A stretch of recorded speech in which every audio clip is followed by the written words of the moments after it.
அதாகப்பட்டது திமுக இப்ப தேர்தலுக்காக டிராமா பண்ணிக்கிட்டு இருக்காங்கன்னு ஒருத்தர் குற்றச்சாட்டை முன்வைக்கிறாரு. யார் அவர்? முன்னாள் அமைச்சர் ராஜேந்திர பாலாஜி அவர் தான். அவர்கிட்ட என்னன்னா இப்போ ஓரணியில் தமிழகம் அப்படின்னு சொல்லிட்டு ஒன்று ஆரம்பிச்சிருக்காங்களே அப்படின்னு கேட்டப்ப திமுக ஆரம்பிச்சிருக்காங்களா அதை பற்றி கேட்டோம்னா அவர் என்ன சொல்கிறாருன்னா, ஏங்க அதெல்லாம் தெரியாது அவங்களுக்கு, அரசியலுக்காக தேர்தல் நேரத்தில் திமுக பண்ணுற ஸ்டண்ட்டு அதெல்லாம் கலைஞர் காலத்திலேருந்து நாங்கள் பார்த்துக்கிட்டு இருக்கோம் அப்படின்ற மாதிரி விமர்சனத்தை முன்வைத்திருக்கிறார் ராஜேந்திர பாலாஜி அவர்கள்.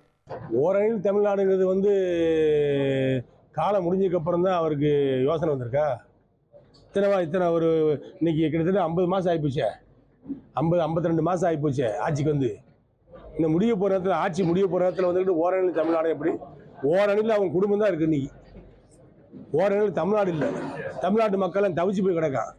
குடிக்க தண்ணி இல்லை, சாப்பிட உணவு இல்லை, வேலை செய்ய தொழில் இல்லை, வரவு செலவுக்கு பணம் இல்லை, வெறும் பையோட திருறான். அவங்க சந்தோஷமாக இருக்காங்க, சூட்சமாக இருக்காங்க, சுகமாக இருக்காங்க. ஸ்டாலின் குடும்பம் நன்றாக இருக்கு. அவர்கள் ஓரணியில் தமிழ்நாடு சொல்வதெல்லாம் மக்களை குழப்புகின்ற பணி. பணம் இருக்கின்றதுனால அவர்கள் இப்படியெல்லாம் கதை அளக்கிறார்கள். இந்த கதைகளெல்லாம் கேட்கக்கூடிய அளவுக்கு தமிழ்நாட்டு மக்கள் இன்னமும் அவங்களை பற்றி தெரியாமல் கிடையாது. எல்லா விஷயம் தெரிஞ்சுக்கிட்டாங்க. அதனால தமிழ்நாட்டு மக்கள் சரியான பதிலடியை திமுக கொடுப்பாங்க.